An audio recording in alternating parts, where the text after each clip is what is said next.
Flo De La Vega, après avoir délaissé son micro, il révèle sa passion insoupçonnée. Flo De La Vega a depuis plusieurs années lâché le micro. Le chanteur s'est depuis découvert une nouvelle passion. C'est à partir de 2013 que Flo De La Vega et son voisin Jérémy Frérot ont réellement commencé à se faire connaître. Les deux musiciens ont été repérés après avoir posté des vidéos de leurs compositions sur YouTube.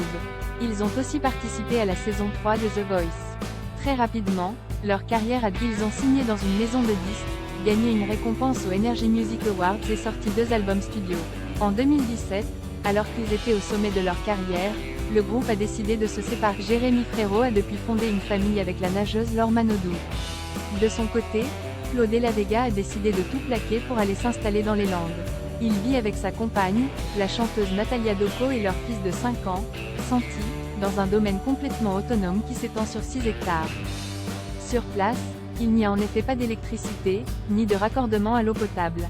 En octobre dernier, le chanteur a sorti son premier livre intitulé Sur le chemin des rêves, dans lequel il dévoile tout son parcours de musicien. Récemment, Flo De La Vega a fait une apparition dans l'émission Les Voyageurs solidaires. Le jeune papa s'est confié sur son nouveau mode de vie. Flo De La Vega ne voulait plus vivre à Paris. Le journaliste Stéphane Basset a donc emmené le chanteur à la découverte de l'île d'Ibiza. Le présentateur et Flo De La Vega n'ont pas fait ce voyage pour faire la fête. En effet, ils sont partis à la rencontre d'éco-citoyens qui tentent de préserver leur île. Au début de cet épisode, on peut voir le musicien s'occuper de son potager.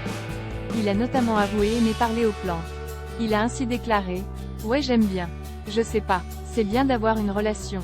On se dit qu'on n'est pas juste là que pour récolter.